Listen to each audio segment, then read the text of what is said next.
Welcome to the Voice of the Home. Today we're going to visit with thought leaders within the housing industry during some unprecedented times.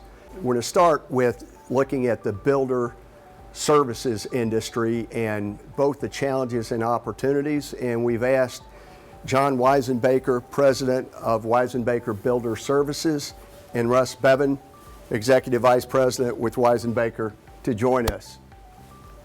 Thanks for Thank having you, us. sir. Yes, sir. Thanks for having us. So, gentlemen, have you ever seen anything like a housing industry like today? I think although the challenges of today, David, are unique somewhat. You know, if you look at the history and the DNA of our company, you know, we started in 1970 and we went through the crucible of the housing oil crisis in the 80s, and that was really the founding hardening of our company. That put us in a good position to be able to continue to weather those storms. You know, I look at it, have we ever seen anything like it? No, but have we seen things similar? I mean, that's what this industry is. You wake up every day, something different's going to happen. It's how you react to it, and it's really, it's why you deal with a company like ours. And the news media is reporting about this tremendous housing demand and prices going up. How does that impact the builder service industry? It puts pressure on everything. I mean, you know, what's the number one challenge today in the building industry? It's labor, labor, labor. But at the same time, right behind that is supply. And so we've seen challenges before, and they've typically been on one side or the other. This is unique in the fact that it's really hitting us in both places at the same time. No, I mean, I agree with what John had to say. It's a good thing because we're selling a lot of houses, but again, it's a rough thing because we've had the perfect storm going on, which I'm sure we're going to talk about later, but it's one thing after another. It's really how you adapt to it. And what happens when there's a bottleneck and one component of a home doesn't show up on time?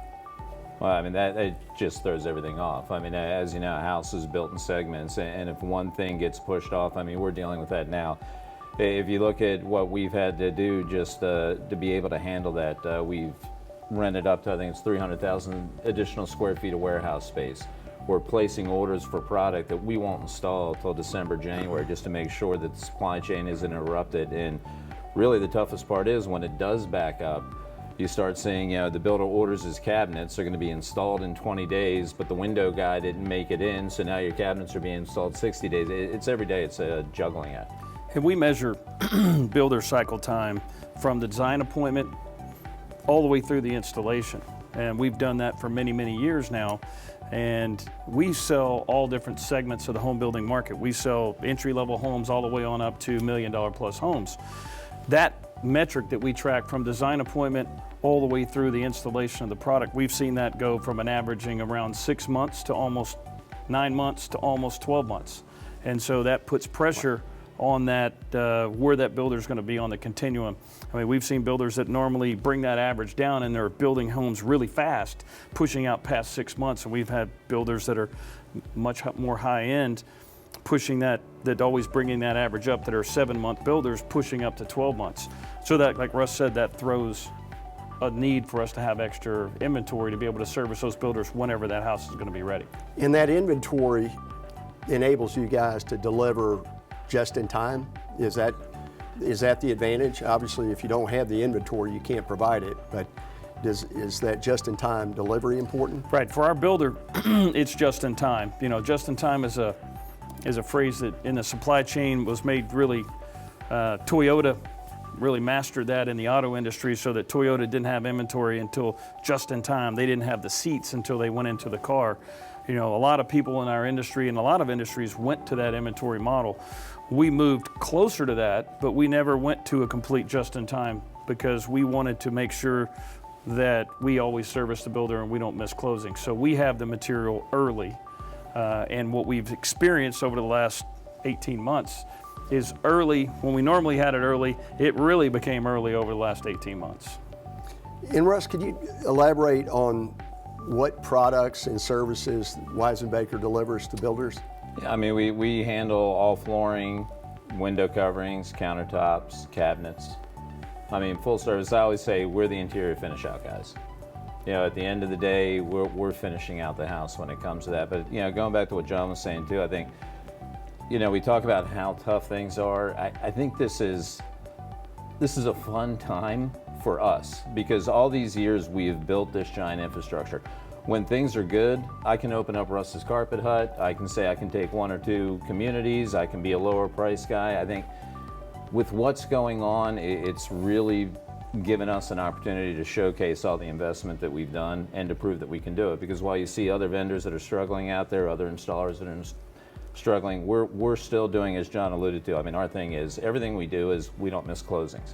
Wow. When you call us, we're going to get into that house, and I think you can talk it, and everybody talks a good story.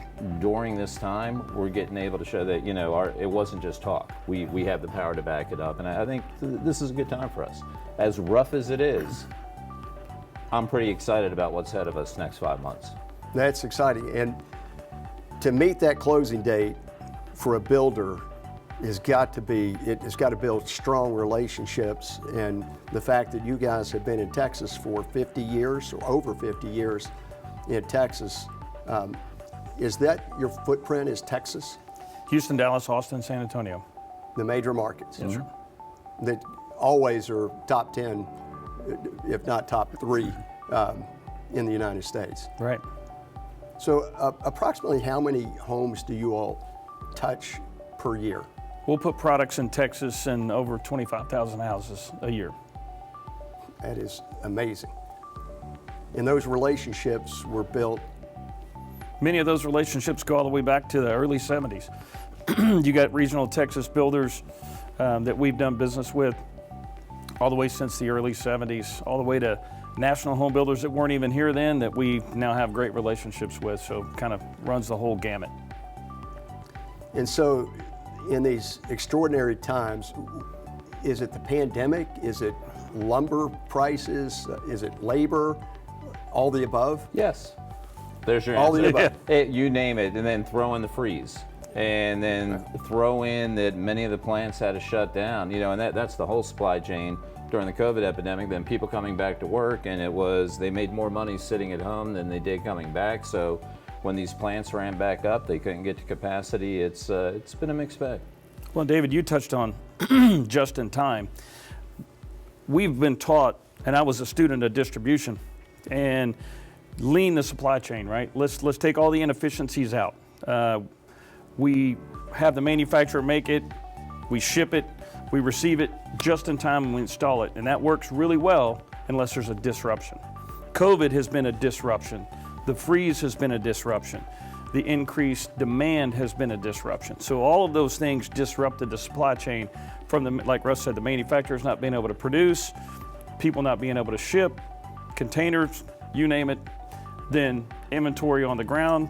So what we did was early on in the pandemic, in the summer of 2020, we wanted to make sure that we had the product there for our builders. So we started buying, instead of buying 90 days out, we started buying 4 and 5 months out throughout 2020.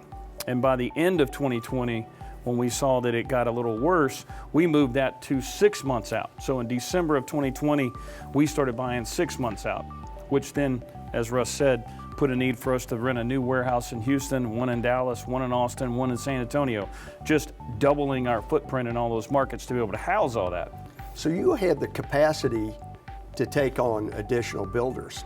Absolutely. So in addition to servicing your current customers, having that ready, you do have the capacity to bring new builders on board. No question. In every Texas major market. I actually feel very confident where we sit right now. That's fantastic. But the key to stop you on there, but again, we want to service the people we have. So we're not taking on volume to take on volume. It's not about being the biggest, it's about being the best, and it's about servicing. Like if we had more customers, we wouldn't be able to react as quickly as we did. It's really take care of our core customers and then build strategically from there. It's not about let's take on more. Actually, during this, we've had builders ask us to do their work, and we've had to politely say, no, not right now. I mean, it really depends on the product, it depends on the location, and we will never sacrifice our current relationships just to get bigger. So really again, we're Weisenbaker Builder Services, keyword is service, and like really we take it to heart. You know, we have a company culture, but outside of that, we fully understand our builders have hired us. They expect us to make that closing. Their lives are on the line to get it done. They have employees. You know, everything's tied into everybody. If we don't perform, we affect them, we affect their families. So that's always going to be first. Take care of the guys that are taking care of us during the good times, and where we have capacity, grow from there. That's what happens when you're in business for over 50 years.